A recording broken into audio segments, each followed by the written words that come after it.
नमस्कार, मैं हूं आमोद श्रीवास्तव।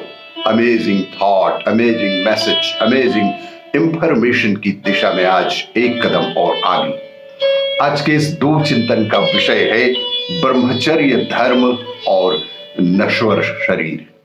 आपको ये मेरा वीडियो अच्छा लगे तो लाइक करें, शेयर करें और लाल बटन दबाकर सब्सक्राइब अवश्य करें। साथ ही बेल आइकन दबाना बिल्कुल ना भूलें।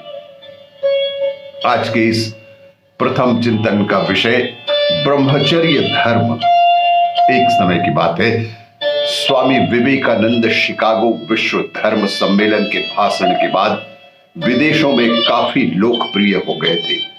उनके वेदांत दर्शन से प्रभावित होकर हजारों हजार लोग उनके शिष्य बन गए थे। उसी समय एक विदेशी महिला उनसे भेंट करने भारत आई।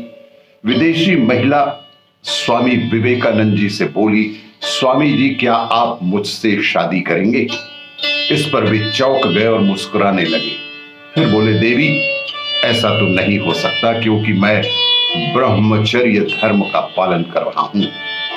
इस पर महिला ने कहा कि हे स्वामी जी, मुझे आपके समान ही प्रवीण बालक चाहिए जो आगे चलकर विश्व को एक नई दिशा दे सके और अपनी माता का नाम भी प्रसिद्ध कर सके।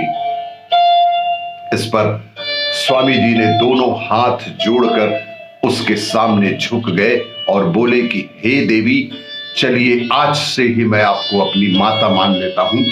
इस तरह आपको मेरे जैसा तेजस्वी बालक भी मिल गया और मेरे ब्रह्मचर्य धर्म के पालन में भी कोई बाधा नहीं आएगी। स्वामी जी का यह उत्तर सुनते ही वह महिला भाव विभोर हो गई तथा उनके पैरों में गिर पड़ी। विदेशी महिला स्वामी जी के उत्तर से प्रभावित हुई। उन्होंने आगे चलकर उनके बताए रास्ते को अपनाया और अपने देश में भी प्रचार प्रसार किया। स्वामी विवेकानंद के विचार हर काल में सदैव ही प्रासंगिक हैं। उन्होंने जो विदेश में, देश में, दुनिया में जो विचार दिए, उन पर चलकर युवा बेहतर नागरिक बनने की राह पर अग्रसर हो सकते हैं। आज के इस दूसरे चिंतन का विषय नश्वर शरीर की सार्थकता दूसरों की भलाई में ही है। एक समय की बात है, राजा हिरण्य गर्भ आखेट का बड़ा प्रेमी था। जब भी वह आखेट के लिए जाता तो चारों ही ओर हाहाकार मच जाता। वन प्रदेश के जीव बहुत दुखी थे। मुर्गों में एक बड़ा अद्भुत मृग था। वह वन के जीवों के दुख को बड़ा ही दुखी रहता था। वह मृग सोचता था कि ईश्वर ने खाने के लिए अनेक चीजें पैदा की हैं, फिर भी मनुष्य जीवों का शिकार क्यों करता है। उसने इस बात को लेकर राजा के पास जाने का निश्चय ही कर लिया। प्रभात का समय था। राजा आखेट के लिए तैयार हो रहे थे। सहसा एक सुंदर मृग राजा के सामने जाकर खड़ा हो गया। राजा उस मृग को देखकर चकित ही रह गए। इतने में कोमल वाणी में बोल उठा, राजन, आप प्रतिदिन वन में जाकर जीवों का शिकार करते हैं। मेरे शरीर के भीतर कस्तूरी का भंडार है।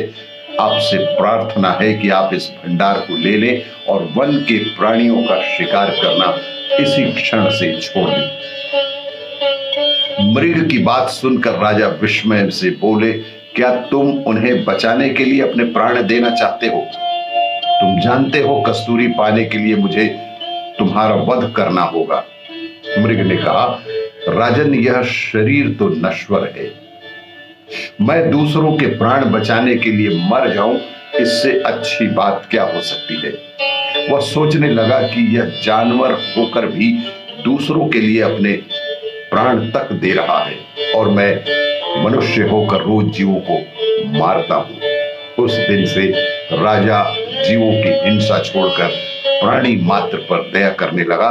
नश्वर शरीर की सार्थकता इसी में है कि उससे दूसरों की भलाई की जाए, ना कि नुकसान पहुंचाया जाए। आपको ये मेरा वीडियो अच्छा लगे तो लाइक करें, शेयर करें और सब्सक्राइब अवश्य करें। धन्यवाद।